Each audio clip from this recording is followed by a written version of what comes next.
The Frantic lady outside my hotel. This story takes place about 5 days ago. I'm still shaken up over it. I'm a 19-year-old female, and my parents and I packed up our U-Haul and made the long drive to our new home up north from our small dinky apartment in Central Florida. I can't lie, I was very excited about this move. Attending college in the spring, finally getting to start my dream career, and so many other things I couldn't or didn't get to do in Florida. On the first night of our drive, we stopped at a hotel in what appeared to be a shady area. It was kind of scary as it was set up right in front of a closed-down gas station, with boards and graffiti written all over them. From my parents' experience and what I've seen on TV, these aren't the type of places you want to go lurking around in. My dad, who's usually very calm and collected, was on edge the whole night, since the door to our room didn't close all the way. We had to prop one of the hotel chairs against the door and use the deadbolt to have even the slightest bit of comfort. I thought it couldn't get much worse than that, but I was so wrong. The second night, we stopped in a small town in North Carolina. We had our 2 cats with us, so we had to find a hotel that was pet-friendly. We came across one of those hotels and booked a room for the night. While my parents were making sure nothing shifted in the U-Haul, I sat in the passenger seat of my mom's car with my little buddy, trying to calm him down. He seemed more agitated than normal. About half an hour after pulling into the parking lot, we grabbed our cats and our essentials. Emotions were running high, so we were all on edge about getting to our new home in the next day or two, depending on the amount of sleep we got. We loaded our things into the car and approached the hotel's side door. My mom pulled out the key card and it took a while for the door to finally unlock, but the second we heard it click, a woman started yelling at us. We all looked up and saw her frantically running towards us. Her voice was frantic. The panic in her voice still sends shivers down my spine every time I think about it. She wore a long, dark blue jacket, her hair in a messy ponytail that was tucked inside her hoodie. She either looked really tired, like she hadn't slept in a year, or she had gone through something horrible. She was panting, muttering the words, "Call 911, call 911. There's something wrong with that baby." There was no child with her, nor did we see any kids in sight. My initial thought was that maybe there was a kid near the front of the building that was seriously hurt, or there was a car accident and we were too busy unloading to hear the collision. The woman kept telling us to call 911, but my mom told her that she didn't have her phone on her. I always carry mine on me, and me being the kind-hearted person I try to be, I offered to call for her, but the moment I pulled out my phone, my dad snatched it out of my hand. The lady then said, "It's really bad. You need to come see." My mom told her that she didn't want to see, and that we should go inside and the lady could go up to the front desk to get help. At first, she was screaming, No, I don't need their help. I need your help." But my mom kept insisting that we go inside. At this point, my little buddy was whining and clawing at his pet carrier, trying to either get out or attack this lady. My boy might look like a sweet fuzzball, but if provoked, he's a scratching machine. The lady took one look at him and attempted to reach for him, saying, Yeah, let's get the babies inside." The way she said that was fucking creepy. This time she sounded like she was on drugs or had bad intentions. I scooped up my cat before she could touch him, and we led her to the front desk where she told the hotel worker the same story she told us. The hotel worker tried to calm her down, and while the lady was distracted, my parents and I walked towards the elevator and started getting inside. As I looked back at the lobby, I saw the woman staring at us. Her eyes were full of anger now. She then started charging at us, and before I even had the chance to react, my mom pushed me and my fur baby into the elevator, them standing in front to protect me. I could see the woman still running towards us as the elevator was closing. I remember the small screen near the elevator in the lobby, showing which floor the elevator was heading to. So to stop this crazy lady from harassing us all night, we pushed all of the floor buttons and stopped on every floor. First the second, then the third, the fourth, and then the fifth.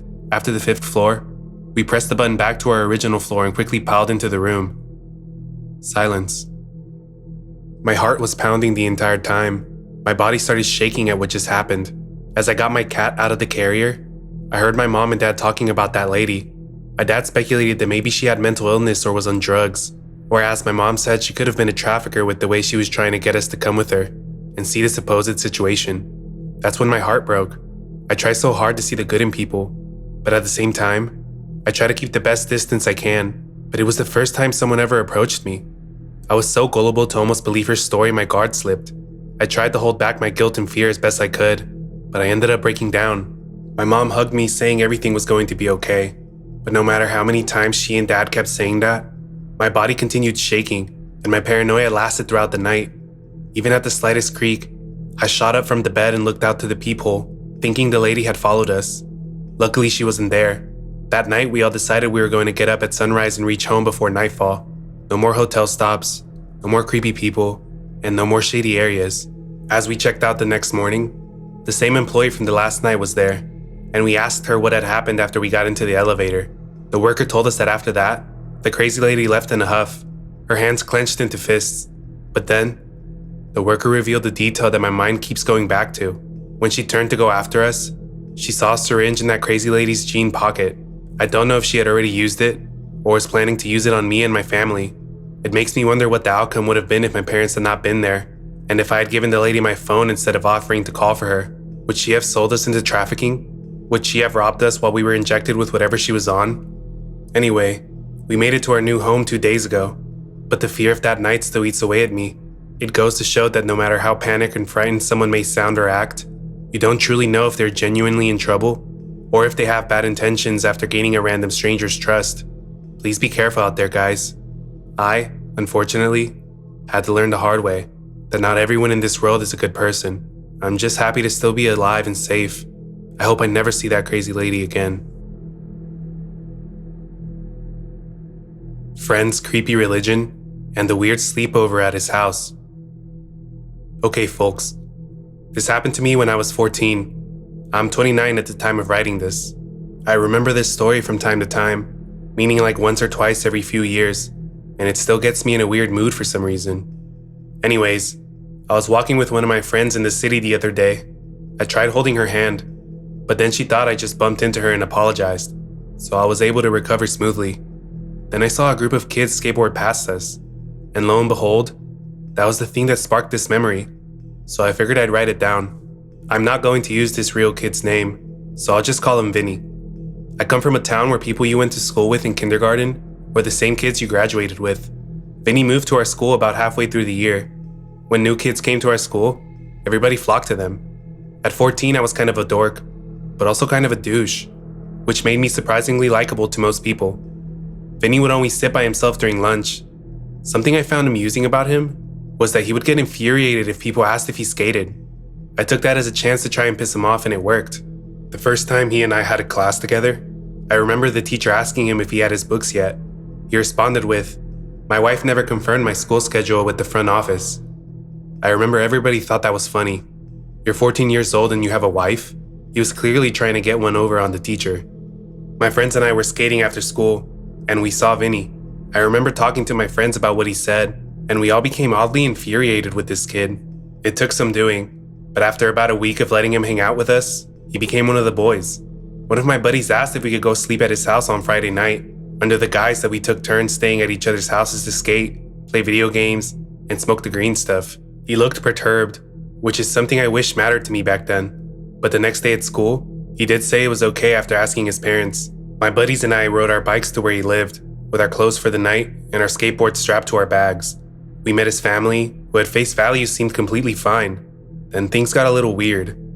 First, his dad had a huge weapons collection. At the time, I thought it was awesome.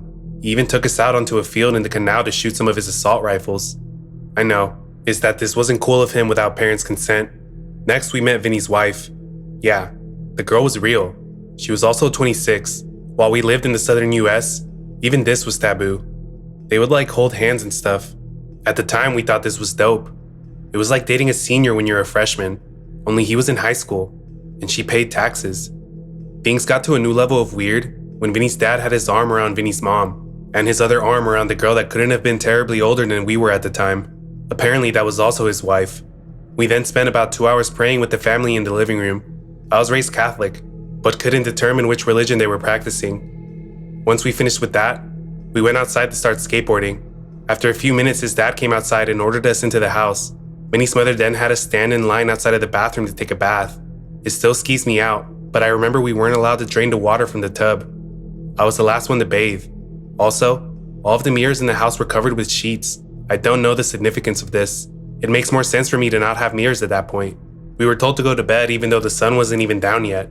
Vinny went to bed with his wife, and the three of us that remained just laid there in one single queen-sized bed, talking about how much fun we weren't having.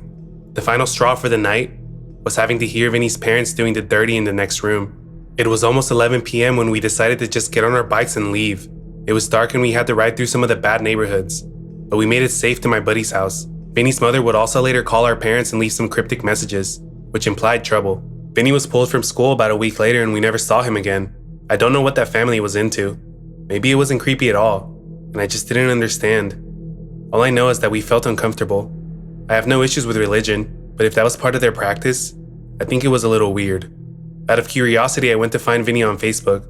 All I can confirm is that he, his mother, father, and one of his sisters had died. There were no public records of what happened to them, or if they even died at the same time. Probably not the creepiest story out there, but still one I come back to. It's worth the tell, and it's an interesting memory.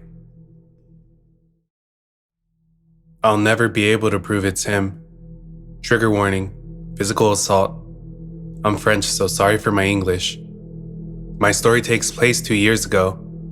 I was home alone in my small apartment, working on something for my internship that I was freaking stressed about. It was the beginning of the afternoon, 2 p.m. I think. Someone knocked on my door, but I wasn't expecting anyone. I went to open up, and it was a guy I knew. Let's call him Jim. Jim and I had slept together a few times a few weeks before, until he pushed me away without explanation. We were still friends, but I was a little hurt. Was I that bad? Had he gotten what he wanted and wasn't interested anymore? I didn't care to ask the question because I was getting a little attached, and I preferred to wait for it to pass, especially since we were bound to run into each other again. Indeed, Jim had recently got a room in the flat of a friend of mine. The situation was quite funny, because he had stumbled upon the ad without knowing that I knew the other tenants, and my friend didn't know yet that I knew the new roommate. I was going to tell her about it in person when we met again in college for our midterms, so I knew I was going to see Jim again, but I didn't expect to run into him so soon after he moved in, let alone during a surprise visit from him to my apartment. I asked him what he was doing there. He said he was bored at the dorm and was just passing through. I invited him in, but I was a bit uncomfortable because I still liked him, and we had left without any explanation about his rejection before he moved in with my friend. We talked for a while about trivial things, but strangely enough, I still remember his main points. Then he wanted to show me a new kind of massage against my stress that he had seen on TikTok. I hesitated a bit as I was still uncomfortable. "Do you trust me?" he asked. "Yes." I sat on the floor and he touched my back for a while, then ditto once I was lying down. I don't remember saying anything except at one point his arm was around my neck, and I thought, I'm not sure I can breathe. And then, blackout. Of course, the memory of him choking didn't come back right away. It took several months, but I'm trying to tell you the story in chronological order. When I came to, it was dark. I was still on the ground and bleeding. I don't remember if I noticed the injury right away, but I had a large hole in my right side with many cuts underneath. The events are pretty fuzzy in my memory, but I wondered where Jim had gone and why I was alone. I went to look in the hallway, but my keys, which are normally always in the lock, were missing.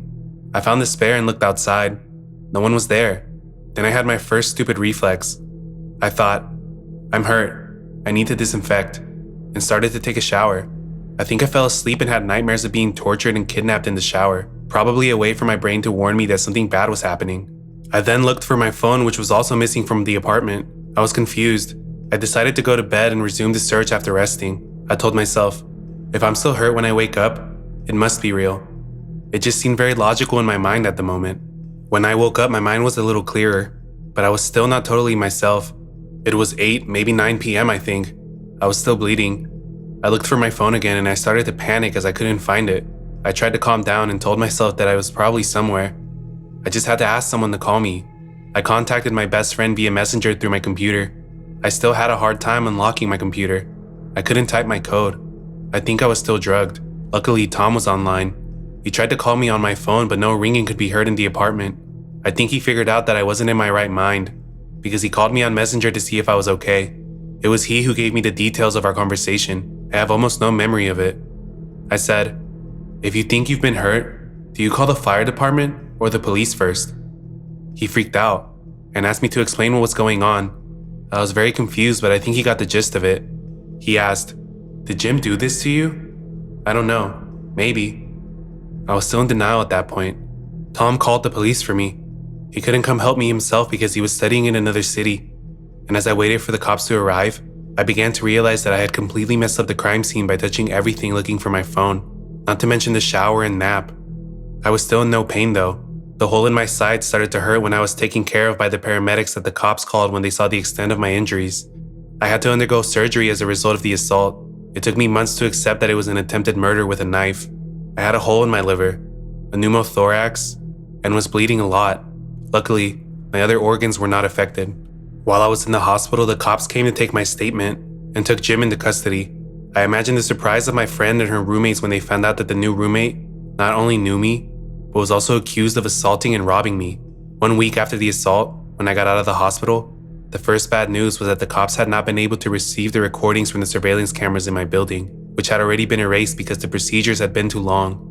The next day, the policewoman in charge of the investigation told me that, of course, Jim denied having been at my place that day, and nobody was at the flat to confirm if he indeed was at home all day.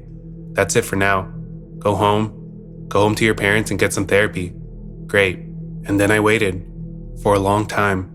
I had to have the seals for my building analyzed for Jim's DNA. Without video or witnesses, it was the only way to prove that he was my attacker, or at least that he was in my apartment that day. It took 1.5 years to get the prosecutor's verdict. No further action. No identifiable DNA other than mine had been found at the crime scene. So there you have it. We can't pursue the investigation. I could never prove that it was Jim. I don't have any memory of the assault itself. I don't think I'll ever find them, but I have no doubt that Jim did this to me. I think if I ran into him, I would freeze like a rabbit in front of a car. Today I'm much better, but I still suffer from PTSD. For a while I couldn't drink alcohol, because the drunken feeling reminded me of when I was going to be unconscious. Now I only panic when I'm with someone and have trouble breathing. And most of all, it makes me sick to know that Jim is free to live his life and hurt someone else. Angel in the Snow. Hello all. Fairly new to Reddit and just discovered this forum, so please feel free to delete this if it doesn't fit the criteria. Though from reading the rules and guidelines, I think it should probably be okay. Also, this is a little long, so I apologize, but I've never written this out before and never will again, so I figured I might as well tell the whole thing for myself if no one else. First off, this is the only creepy/scary-ish thing that has ever happened to me in my life, which is probably why I think it stands out so much in my memory. In hindsight, the location and general isolation probably made it seem a lot scarier than it was, but at the time, it felt like I had stumbled into the opening scenes of a full-on horror film. Anyways, here's the story. So just over 10 years ago, I was fresh out of college and had moved back to my parents' house for the free rent and food for 9 months or so before I was leaving the state for graduate school. Now, my parents are super chill and give me my own space in the house, but being a 22-year-old single guy and living at a house in the sticks is certainly not ideal. But I didn't have any other options, so I started looking for some work, more to pass the time than to save up some money. Anyway, so summer turned to winter, and I still hadn't found anything solid, but by then, I desperately needed to spend more time out of my parents' house, so I took a part-time gig doing some light bookkeeping for a small business owner guy that my dad knew. I didn't really want to do it, since it didn't pay much, was short-term, and wasn't even a real office setup, but again, since my parents lived in the middle of nowhere Midwest, I knew I had limited local opportunities to make some cash, and this guy was going to pay me under the table as well. About that same time, a friend of mine in the city said that if I just paid him $200 a month and helped clean up, he'd basically let me crash at his living room until I was ready to move out of state. That was all I needed to hear. I took the job. So my dad's friend's family had a construction type business. They helped out with building stuff a little, but it was ultimately more focused on renting out a few bobcats and large augers they owned. Also other various drills and then odds and ends like generators and other low-level construction or farming equipment that somebody in the area couldn't afford to purchase but needed to use from time to time. This was a small mom and pop type thing where everyone knew everyone, and the office only opened on days when somebody was coming by, and was just generally a mutually beneficial situation for the business owners and the locals. Since I had minored in a business adjacent area and my dad recommended me, they trusted me to go in there for about 15 to 20 hours a week and check and file the rental forms, make sure nobody missed a payment date if there was a payment plan in place, answer an email or two discussing prices and availability, etc. Super easy gig. The old building I worked at was about 90 years old, and at the top of this little hill, the downstairs used to be a country bar until the 1980s, when the family bought it cheap, cleared out the bar, and fenced in the property to use as a parking lot area to store all the rental equipment and gear. I could generally come and go as I pleased, and worked any hours I wanted to as long as I got the work done. So if things were slow and there weren't any rentals for a couple days, I'd usually go in after 7 and stay until around midnight or 1, since I knew I'd be alone and could listen to music loud and take my time and all that. The office where I worked at was on the second floor of the building above the old bar and looked out onto the long driveway. From my seat, I could easily see out the window, and once or twice saw a family of deer or raccoons scamper by. and I always glanced out when I saw movement since it was very noticeable. It was incredibly remote, very still and quiet, so if something unusual occurred, or if something felt off, I definitely noticed it. One night during winter, it had snowed a few inches and my dad told me to stay in because the roads were bad, but I had an old SUV, and more than that, just really wanted to get out of the house, so I went into work at about 8 p.m. and was going to stay until just after 1. I always left the gate open at the bottom of the hill, since, believe me when I say, that nobody ever showed up at night, since we were literally in the middle of nowhere. I think the nearest occupied house was about 2 miles down the road, and to even turn onto our short road, you had to only be coming to our specific building and probably know it was there beforehand. It was a locals only type thing, and very small, since the family had inherited a lot of money and kinda did this rental thing on the side. Basically, someone would never just get lost and end up at our building. So I'm jamming away to some Fall Out Boy, having some coffee, and keep glancing at the snow outside here and there, since our one orangish streetlight reflected onto the ground at the gate and was causing the light to shine off of the snow in a really cool way. At one point around midnight, I went downstairs to the big bathroom to do my bathroom business, and then came back upstairs and got settled into my work. I probably did about 5 minutes of work when I glanced outside and saw a huge imprint of something in the fresh snow just below the light. It seemed like some huge dog or substantial animal had rolled around on the ground on its back or something. Since I didn't notice it just 15 minutes before, it had to have happened while I was in the bathroom, or maybe when my back was turned, since I would have seen that type of movement for sure. I shook it off and assumed that a dog or maybe even a farm animal had gotten loose and was maybe attracted to the light or something. Who knows? At around 2 in the morning, I was leaving, and as always, I got out of my car to lock the gate up. And to be honest, I had pretty much forgotten about the imprint in the snow, but when I looked down, I was shocked to see it wasn't just some disturbed snow, but it was undeniably the imprint of a human-made snow angel. If you don't know what a snow angel is, it's when kids lie on their back in the snow and push their arms and legs back and forth, so when they get up, it looks like the outline of an angel. I used to do this as a kid, so I 100% knew for sure what this was, and it was deliberately made underneath the light post, but it wasn't from a kid, it was from a very large person, or at the very least, a normal-sized adult wearing tons of layers of big winter clothing. I looked up and saw what I already knew, that whoever made this snow angel could easily look up and see me through the window, so they must have waited for me to head downstairs to make this angel. Now, I definitely would have seen or heard if someone drove up to our building, even if I was in the bathroom, so I knew that somebody had walked deep into the freezing cold and snow for a few miles, stopped in front of our building, and then did a snow angel in a small amount of time I wasn't sitting at the front desk window. I glanced around for tracks in the snow and saw that there was one set that led to the nearby woods to the right of the building, so it was clear that the person didn't use the road, but instead came from the opposite side, which made me instantly uneasy, since that side is just trees and darkness for miles and miles. I was definitely a little freaked out now once I realized that somebody had just been this close to me secretly in the middle of the woods, and I looked around but didn't see anything amiss at all. Now I just wanted to get the hell out of there. When I got back into my car and drove a few feet, I realized that my boss might be there in 4 hours and might see the snow angel and assume I did it, since he probably assumed I kept the gate locked when I was there. It wouldn't have been that big of a deal at all, but I was young and felt like I might be made fun of if nothing else. So I opened the gate back up real quick, ran over and kicked the snow around so it hit the angel, locked it up again, and went back to my car. Also, I should note that this is what really happened at this moment, but I almost lied here and said something else since it seemed fake, since I assumed the average person wouldn't get back out of their SUV and not just flee in their car because they'd be embarrassed about a snow angel.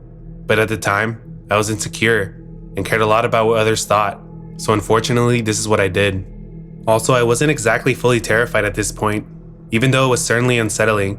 I just thought that it was really weird and could have been an illegal hunter. Either way, the imprint was made 2 hours earlier, and I assumed they were long gone. But that's when I heard it. When I was getting back into my SUV, there was the loudest high-pitched laughing coming from the woods. It almost sounded like a fake laugh, like the witch in the Wizard of Oz or something. Like something was doing it fake on purpose to show they weren't scared of me, or how I'd react at all, once I knew they were laughing at me on our property. It was close enough that I knew they could probably see me, but I couldn't see them at all since other than the streetlight, there was no illumination. After a few seconds of laughing, they stopped, and then it was just silence everywhere, except for my heart beating in my ears. Then the laughing started again, though louder this time, more like screaming and laughing combined. I sort of froze for like 5 seconds, listening in panic. Now, I spent a lot of time in that area, and I know what coyotes and foxes sound like at night, with their high-pitched screeches during mating season, so I can't completely logistically rule that out. But to me, it felt like it was an adult man trying to emulate a woman laughing, like someone was deliberately trying to make a fake scary shriek laugh in order to scare someone. Well, it fucking worked. After that 5 seconds, I immediately filled with adrenaline, got in my car and drove like hell away from there as fast as I could without sliding off the road. Back at home, I was up all night trying to figure it out and told my parents the story when they woke up. After talking it all out, we decided it was one of two things. Either my brain somehow convinced itself that the snow formation was an angel shape when it was really just caused by some animal, and then the snow tracks and laughing were just a coyote or red fox. Though I don't really think that's what it was. What I truly believe is the second thing, which is that some local was walking around and for some reason decided to mess with me. I didn't really have any close friends left in that area that would do this, and if they did, they would certainly have brought it up to me to make fun of me for speeding away in terror. I found out later that the nearest house was a super old couple, so I highly doubt that it was one of them, which means that whoever it was went out in the woods in the night in the freezing cold just to mess with a stranger. I don't have any mental issues or family history of them, or didn't do drugs. I drank socially at the time, but certainly didn't that night. I also don't believe in the paranormal, so I never once gave that a thought. In my heart, I know someone was out there. I worked there another 6 weeks and never had a single issue, though I knew where my boss kept his gun and always made sure that it was there when I started my shift, and certainly always locked the gate from then on. Thinking about this experience that night, the part that freaked me out the most was that he had to have waited for me to leave for about 2 hours just to do that laugh. He didn't know me. I could have been crazy and the type of person to get mad and try to fight and attack him, though he didn't seem scared or to care while he tried to mess with me. For some random dude, this is probably a story he tells from his point of view to make all of his friends giggle hysterically. But for me, that dude, the one I call Angel in the Snow guy, the one with the laugh I'll never forget, let's not meet. If you enjoy videos like these, make sure to subscribe. And if you want to support the channel a little more, join the Cult Crew, and you will also get your name featured at the end of every video, as well as access to previous live streams and the Cult Coffin emojis. Let me know which story was your favorite down in the comments. And as always, thanks for watching.